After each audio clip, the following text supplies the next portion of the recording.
الحمد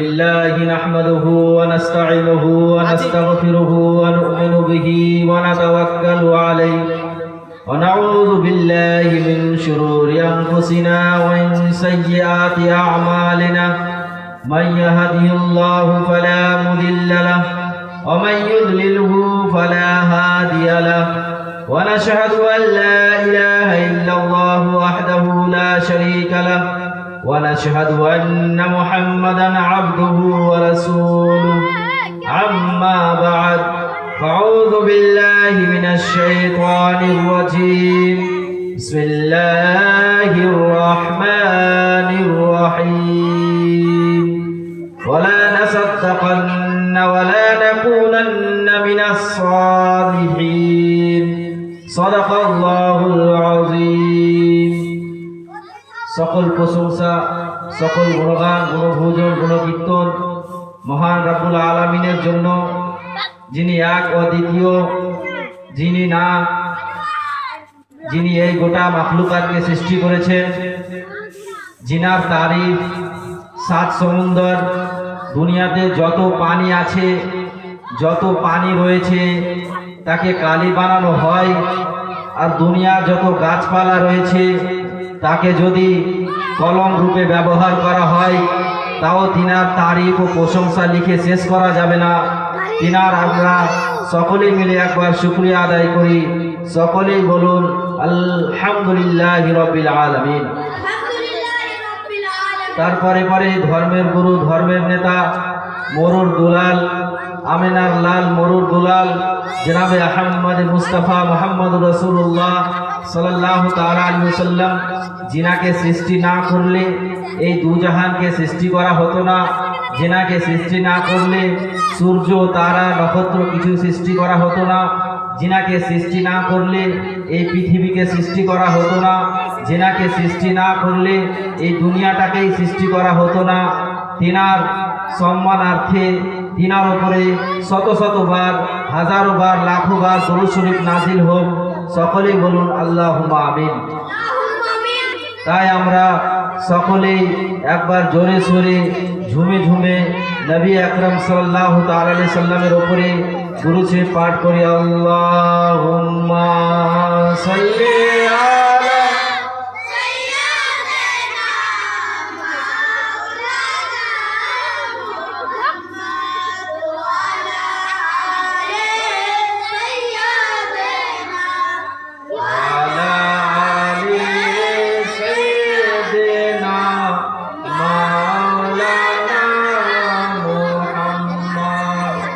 সাল্লাল্লাহু তাআলা আলাইহি ওয়াসাল্লাম। বিরাদারান ইসলাম, পবিত্র কোরআন মাজিদ ফুরকানুল হামিদ হইতে একখানা আয়াত তিলাওয়াত করেছি। আয়াতটি হলো ওয়ালা নাসাদ্দাকান্না ওয়ালা নাকুনান্না মিনাস সালিহিন। আমি নিশ্চয় নেককারী ব্যক্তিদের সাথে হয়ে যাব, আমি নিশ্চয় সাদকা দিব, নিশ্চয় যাকাত দিব। ব্রাদার মিল্লাত ইসলামিয়া, এই আয়াতটি নাজিল হয়েছে শুধুমাত্র যাকাত ফরজ হওয়ার জন্য। যাকাত যে ফরজ, এই আয়াতটি দ্বারা বোঝা যাবে। এই আয়াতে একজন মাশহুর মারুফ সাহাবীয়ে কেরামের ঘটনা মজুদ রয়েছে, ঘটনা পাওয়া যায়। ব্রাদার মিল্লাত ইসলামিয়া, এই আয়াতে মধ্যে বোঝা যাবে যে যাকাত কিভাবে ফরজ হলো। আর নবী করিম সাল্লাল্লাহু তাআলা আলাইহি ওয়াসাল্লাম সর্বপ্রথম যাকাত কাকে নিতে পাঠিয়েছিলেন। কোরআনে পাকে আল্লাহ তাবারক ওয়া তাআলা বলেন ওয়ালা নাসাদ্দাকান্না ওয়ালা নাকুনান্না মিনাস সালিহিন। আমি নিশ্চয় যাকাতকারী ব্যক্তিদের সাথে হয়ে যাব, নিশ্চয় আমি নেককার ব্যক্তি হয়ে যাব। বিরাদার মিল্লাতে ইসলামিয়া, নবী আকরাম সাল্লাল্লাহু তাআলা আলাইহি ওয়াসাল্লামের কাছে একজন সাহাবীয়ে কেরাম, जिनाके हामामातुल मस्जिद बला हतो, जिनाके मस्जिदेर कबूतर बला हतो, ओनार नाम होच्छे सालबा बिन अबी हातिब। उनी नबी करीम सल्लल्लाहु ताआला अलैहि वसल्लमेर काछे आसलेन, एसे जिज्ञासा करते लागलेन या रासूलुल्लाह सल्लल्लाहु ताआला अलैहि वसल्लम, अर्ज करते लागलेन या रासूलुल्लाह सल्लल्लाहु ताआला अलैहि वसल्लम, আমাকে আপনি ধনী হওয়ার জন্য আমার জন্য দোয়া করেন, আমার কাছে যেন অনেক টাকা পয়সা হয়ে যায়। আমি জাকাত আদায় করব আর নেককারী ব্যক্তিদের সাথে হয়ে যাব। বিরাদরান মিল্লাতে ইসলামিয়া, তখন নবী করিম সাল্লাল্লাহু তাআলা আলাইহি ওয়াসাল্লাম বললেন, না না, তোমার কাছে যদি টাকা পয়সা চলে আসে, তোমার কাছে যদি ধন দৌলত চলে আসে, তাহলে তুমি আল্লাহকে ভুলে যাবা, আমাকে ভুলে যাবা, নামাজ পড়া ভুলে যাবা, জাকাত দেওয়াও ভুলে যাবা, তোমার টাকা নিয়ে তুমি ব্যস্ত থাকবা। তখন নবী করিম সাল্লাল্লাহু আলাইহি সাল্লামের কাছে আবার ওই সালবা বিন হাতিব এসে আরজ করলো, ইয়া রাসূলুল্লাহ সাল্লাল্লাহু তাআলা আলাইহি সাল্লাম, আপনার কদম তলে আমার মা বাবা কুরবান, আমার জন্য শুধু আপনি দোয়া করে দেন, ওই আল্লাহ তাআলার কাছে আপনি দোয়া করে দেন, আমি যেন ধনী ব্যক্তি হয়ে যাই, আমার জন্য টাকা পয়সা হয়ে যায়, আমি নিশ্চয় সাদকা করব, নিশ্চয় নেককারী ব্যক্তি হব। বিরাদরান মিল্লাতে ইসলামিয়া, ওই সাহাবী যিনাকে হামামাতুল মসজিদ বলা হতো, যিনি মসজিদের কবুতর, যিনি মসজিদে সব সময় থাকতেন, যিনার জীবনে নামাজ কাজা হতো না। বিরাদরান মিল্লাতে ইসলামিয়া নবী করিম সাল্লাল্লাহু তাআলা আলাইহি সাল্লামকে বারবার ইসরার করার পর নবী করিম সাল্লাল্লাহু তাআলা আলাইহি সাল্লাম আল্লাহ তাবারক ওয়া তাআলার বারগাহতে দোয়া করলেন, হে আল্লাহ, এই ব্যক্তিকে তুমি ধনী বানিয়ে দাও, সালবা বিন আবি হাতিবকে তুমি ধনী ব্যক্তি বানিয়ে দাও, এনার টাকা পয়সায় যেন বরকত হয়ে যায়। বিরাদরান মিল্লাতে ইসলামিয়া, কোরআনের পাকে আল্লাহ তাবারক ওয়া তাআলা বলেন, ফালামা আতাহুম মিন ফাদলিহি বাখিলু বিহি, অর্থাৎ নবী করিম সাল্লাল্লাহু তাআলা আলাইহি সাল্লাম যখন ওই সালবা বিন আবি হাতিবের জন্য দোয়া করলেন, তখন ওই সালবা বিন হাতিব ওই যুগে বকরি পুষতেন, বকরির আর একটি শুধু বকরি ছিল। বিরাদরান মিল্লাতে ইসলামিয়া, নবী করিম সাল্লাল্লাহু তাআলা আলাইহি সাল্লাম যখন আল্লাহ তাবারক ওয়া তাআলার বারগাহে দোয়া করলেন, তখন ওই বকরি থেকে বাচ্চা হলো, ওই বাচ্চা থেকে একে একে করে একটি কারখানা হয়ে গেল। বিরাদরান মিল্লাতে ইসলামিয়া, তখন ওই ব্যক্তি সালবা বিন আবি হাতিব মসজিদে নামাজ পড়া ছেড়ে দিল, জুমা যেতে লাগলো। তখন নবী করিম সাল্লাল্লাহু তাআলা আলাইহি সাল্লাম বলেন, এ সালবা বিন হাতিব কোথায়, যিনাকে হামামাতুল মসজিদ বলা হতো, মসজিদের কবুতর বলা হতো, সেই ব্যক্তি কোথায়? তখন সাহাবায়ে কেরাম আরজ করলেন, ইয়া রাসূলুল্লাহ সাল্লাল্লাহু তাআলা আলাইহি সাল্লাম, ওনার একটি বকরির কারখানা হয়ে গেছে, ওই আর এই গ্রামে থাকে না, ওনার বাড়ি জঙ্গলে হয়ে গেছে, ওই জঙ্গলে ওই বকরি নিয়ে থাকে, তাই এই জুমাতেই আসে, 5 ওয়াক্ত নামাজে হাজির হতে পারে না। বিরাদরান মিল্লাতে ইসলামিয়া, তখন নবী করিম সাল্লাল্লাহু তাআলা আলাইহি সাল্লাম বললেন, আমি ওই ব্যক্তিকে বলেছিলাম যে তোমার কাছে টাকা পয়সা চলে আসলে, তোমার কাছে ধন দৌলত চলে আসলে তুমি নামাজ পড়া ছেড়ে দিবা, তোমার নামাজ পড়া ছেড়ে দিবা, তুমি জুমা পড়া ছেড়ে দিবা, তুমি আল্লাহ রাসূলকে জিকির করা ভুলে যাবা। তখন ওই ব্যক্তি মানেনি, আর এখন নামাজ পড়তে আসে না। বিরাদরান মিল্লাতে ইসলামিয়া, এই কথা বলাই আল্লাহ তাবারক ওয়া তাআলা আবার আয়াত নাযিল করলেন, ইয়া রাসূলুল্লাহ সাল্লাল্লাহু তাআলা আলাইহি সাল্লাম, আল্লাহ তাবারক ওয়া তাআলা আয়াত নাযিল করলেন, ইয়া মাহবুব, যে ব্যক্তির কাছে টাকা পয়সা আছে, যেই ব্যক্তির কাছে ধন দৌলত আছে, যেই ব্যক্তির কাছে বেশি টাকা পয়সা আছে, সোনা চাঁদি আছে, ওই ব্যক্তির কাছে যাকাত আদায় করো। বিরাদরান মিল্লাতে ইসলামিয়া, এই হুকুম শোনা মাত্রই নবী আকরাম সাল্লাল্লাহু তাআলা আলাইহি ওয়াসাল্লাম দুইজন সাহাবীগণকে ওই সালবা বিন আবি হাতিবের জঙ্গলে বাসায় বাড়িতে পাঠিয়ে দিলেন যে যাও ওনার কাছ থেকে যাকাতটা নিয়ে এসো। তখন নবী করিম সাল্লাল্লাহু তাআলা আলাইহি সাল্লামের হুকুমে ওই সাহাবায়ে কেরাম গেলেন সালবা বিন আবি হাতিব রাদিয়াল্লাহু তাআলা, সালবা বিন আবি হাতিবের বাড়ি গেলেন। বাড়ি যে দরওয়াজায় আওয়াজ দিলেন, এ আছো সালবা বিন আবি হাতিব। তখন সালবা বিন আবি হাতিব বেরিয়ে আসলেন, তখন বলছেন, কি ব্যাপার, তোমরা কেন এসেছো? তখন সাহাবী, ইয়ে সালবা বিন আবি হাতিব, আমরা নবী করিম সাল্লাল্লাহু তাআলা আলাইহি সাল্লামের হুকুমে এসেছি। আর নবী করিম সাল্লাল্লাহু তাআলা আলাইহি সাল্লামের কাছে আল্লাহ তাবারক ওয়া তাআলার কাছ থেকে হুকুম এসেছে যে যিনার কাছে ধন দৌলত রয়েছে, যিনার কাছে সোনা চাঁদি রয়েছে, যিনার কাছে টাকা পয়সা রয়েছে, তার থেকে যেন যাকাত আদায় করে, তার থেকে যেন কিছু টাকা মসজিদ মাদ্রাসায় দান করে। বিরাদরান মিল্লাত ইসলামিয়া, সালবা বিন আবি হাতিব যখন ওই কথা শুনলেন, তখন বললেন, কত টাকা লাগতে পারে? তখন সাহাবায়ে কেরামগণ হিসাব করলেন যে তোমার মাল কত আছে, তোমার ধন সম্পত্তি কত আছে। তখন সালবা বিন আবি হাতিব বললেন, আমার এত ধন সম্পত্তি আছে। তখন ওই দুজন সাহাবা হিসাব করলেন যে তোমার এত টাকা লাগবে। তখন সালবা বিন আবি হাতিবের জবাব শুনুন। সালবা বিন আবি হাতিব বললেন, এটা তো ট্যাক্স লাগিয়ে দেওয়া হয়েছে, এটা তো জাকাত না। তখন সাহাবাইগণকে ও জাকাত দিল না। আবার সাহাবীগণ ঘুরে আসলেন নবী করিম সাল্লাল্লাহু তাআলা আলাইহি সাল্লামের কাছে। তখন নবী করিম সাল্লাল্লাহু তাআলা আলাইহি সাল্লাম বললেন, আমি ওকে বলেছিলাম যে ধন সম্পদ হয়ে গেলে তুমি নবী মসজিদ যেতে ভুলে যাবা, তোমার ধন সম্পদ এসে গেলে তুমি আল্লাহর জিকির করা ভুলে যাবা। ওই সালমা বিন হাতিমের ব্যাপারে আবার কোরআন মাজিদ থেকে আয়াত নাজিল হলো। আল্লাহ তাবারক ওয়া তাআলা আয়াত নাজিল করলেন যে ওনার তওবা কবুল হবে না। আল্লাহ তাবারক ওয়া তাআলার হুকুমে যখন এই আয়াত নাজিল হলো, তখন সালমা বিন আবি হাতিমকে খবর হলো যে আমার ব্যাপারে আয়াত নাজিল হয়েছে যে আমার জীবনে তওবা কবুল হবে না। বিরাদরানে মিল্লাতে ইসলামিয়া ও সালমা বিন আবি হাতিম যাকাত থেকে বেশি মাল, বেশি ধন সম্পত্তি, টাকা পয়সা নিয়ে নবী করিম সাল্লাল্লাহু তাআলা আলাইহি সাল্লামের কাছে দৌড়ে ছুটে আসলেন। ছুটে আসার পরে নবী করিম সাল্লাল্লাহু তাআলা আলাইহি সাল্লামের কাছে এসে বারগা হাতে কান্নাকাটি করতে লাগলেন, কাকতি মিনতি করতে লাগলেন। ইয়া রাসূলুল্লাহ সাল্লাল্লাহু তাআলা আলাইহি সাল্লাম, আমার বড় ভুল হয়ে গেছে, আমার বড় ভুল হয়ে গেছে। এই যাকাতগুলো নিয়ে এলেন, এই ধন সম্পত্তি নিয়ে এলেন, আর আমার তওবা কবুল করুন, আমাকে maaf করে দেন। তখন নবী করিম সাল্লাল্লাহু তাআলা আলাইহি সাল্লাম বলেছিলেন, তখন নবী করিম সাল্লাল্লাহু তাআলা আলাইহি সাল্লাম বললেন, হে সালমা বিন আবি হাতিম, আমি তওবা আমার কাছে তোমার তওবা করে কোনো লাভ হবে না, আমার কাছে তোমার কোনো তওবা করে লাভ হবে না, আল্লাহ তাবারক ওয়া তাআলার কাছে তোমার তওবা করে কোনো লাভ হবে না। কেন? আমি তোমাকে maaf করতে পারবো না। বিরাদরানে মিল্লাতে ইসলামিয়া, আমি তোমাকে maaf করতে পারবো না, কেননা আল্লাহ তাবারক ওয়া তাআলা তোমার তওবা কবুল করবে না। বিরাদরানে মিল্লাতে ইসলামিয়া, আল্লাহ তাবারক ওয়া তাআলার হুকুম আছে, তোমার তওবা কবুল করা হবে না। বিরাদরানে মিল্লাতে ইসলামিয়া, সালমা বিন আবি হাতিম মাল দৌলত নিয়ে চলে গেল, ওই ধন সম্পত্তি নিয়ে চলে গেল। নবী করিম সাল্লাল্লাহু তাআলা সাল্লামের ওয়াফাত হয়ে গেল। ওয়াফাত হওয়ার পরে বিরাদরানে মিল্লাতে ইসলামিয়া আবু বকর সিদ্দিকের জামানা আসলো। আবু বকর সিদ্দিক যখন খেলাফতে বসলেন, খেলাফতে বসার পরে ওই সালমা বিন আবি হাতিম ধন সম্পত্তি নিয়ে আবার আবু বকর সিদ্দিক রাদিয়াল্লাহু তাআলার কাছে কাকতি মিনতি করতে করতে, কান্নাকাটি করতে করতে ওই ধন সম্পত্তি নিয়ে হাজির হয়ে গেল। হে আবু বকর সিদ্দিক, তোমাকে সিদ্দিক লাকাব দেওয়া হয়েছে, তোমাকে সাচ্চার লাকাব দেওয়া হয়েছে। নবী করিম সাল্লাল্লাহু তাআলা আলাইহি সাল্লাম তোমার সাথে বেশিরভাগই সফরে যেতেন। বিরাদরানে মিল্লাতে ইসলামিয়া আবু বকর সিদ্দিক, তুমি এই আমার মাল দৌলত নিয়ে নাও, আর আমার জন্য আল্লাহ তাবারক ওয়া তাআলার কাছে দোয়া করো যেন আমার তওবা কবুল হয়ে যায়। তখন আবু বকর সিদ্দিক রাদিয়াল্লাহু তাআলা আনহু বললেন, আমি যেই মাল নবী করিম সাল্লাল্লাহু তাআলা আলাইহি সাল্লাম গ্রহণ করেনি, ওই মাল আমিও গ্রহণ করতে পারবো না। আমি নবী করিম সাল্লাল্লাহু তাআলা আলাইহি সাল্লামের খেলাফ যেতে পারবো না। নবী করিম সাল্লাল্লাহু তাআলা আলাইহি সাল্লাম বলে, তোমার মাল গ্রহণ করেনি তো আমিও গ্রহণ করতে পারবো না। তখন ওই সালমা বিন আবি হাতিম আবার চলে গেলেন। আবার আবু বকর সিদ্দিক রাদিয়াল্লাহু তাআলা আনহু ওয়াফাত হয়ে গেল।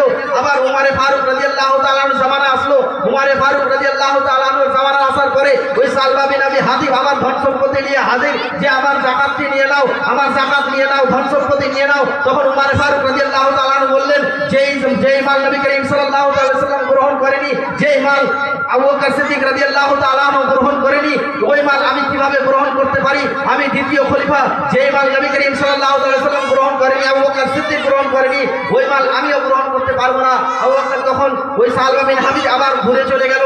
আবার উমরে ফারুক রাদিয়াল্লাহু তাআলা আনহু ওয়াফাত হয়ে গেল।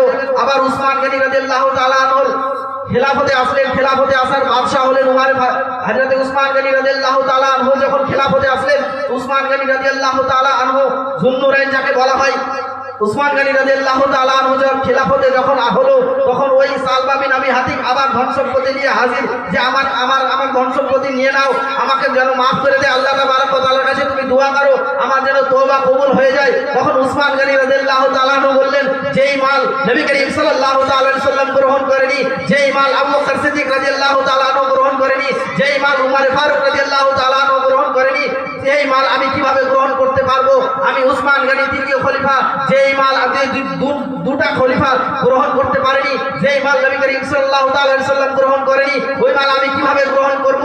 তখন ওই সালমা বিন আবি হাতিম ঘুরে চলে গেল, আর সালমা বিন আবি হাতিমের মৃত্যু হয়ে গেল। বিরাদরানে মিল্লাতে ইসলামিয়া, মৃত্যু হওয়ার পরে ও তওবা কবুল হলো না। জোরে বলুন সুবহানাল্লাহ। বিরাদরানে মিল্লাতে ইসলামিয়া,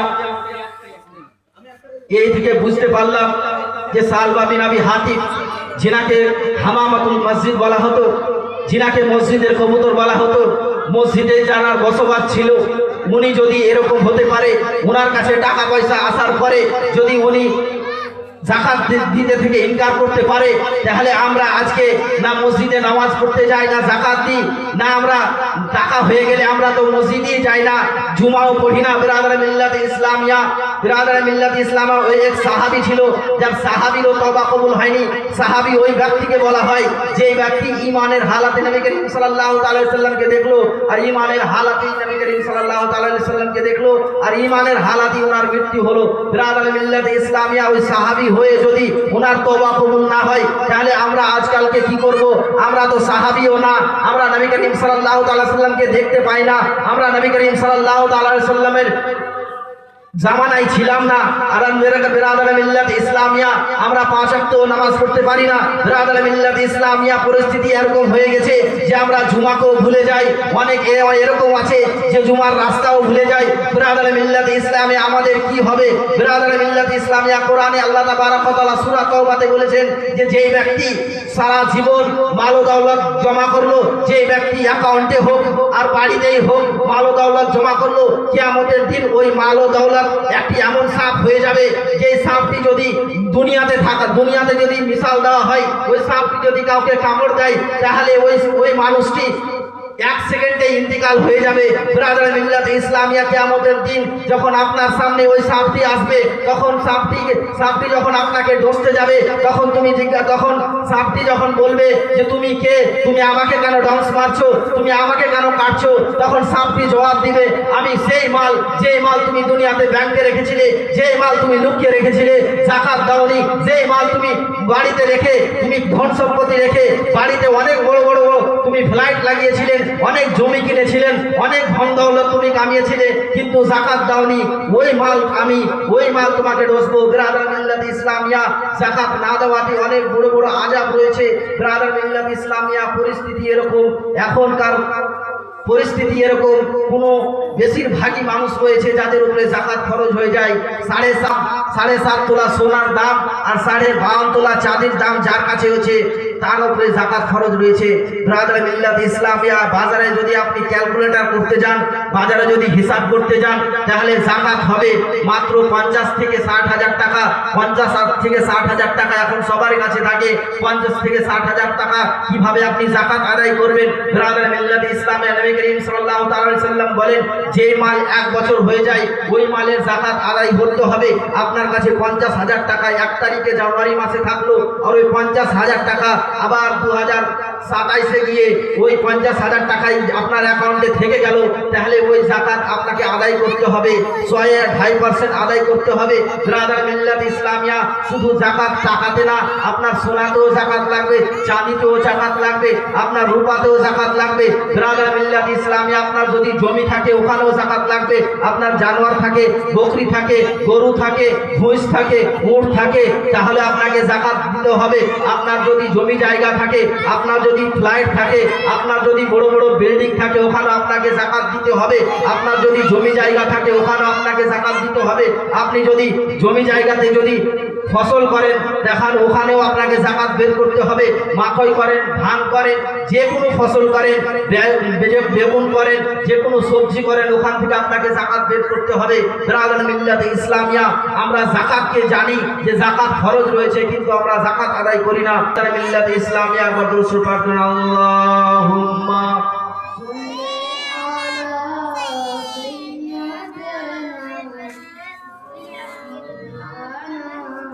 মুহাম্মাদ ওয়া আলা আলি সাইয়্যিদিনা ওয়া আলা আলি সাইয়্যিদিনা মাওলানা মুহাম্মদ।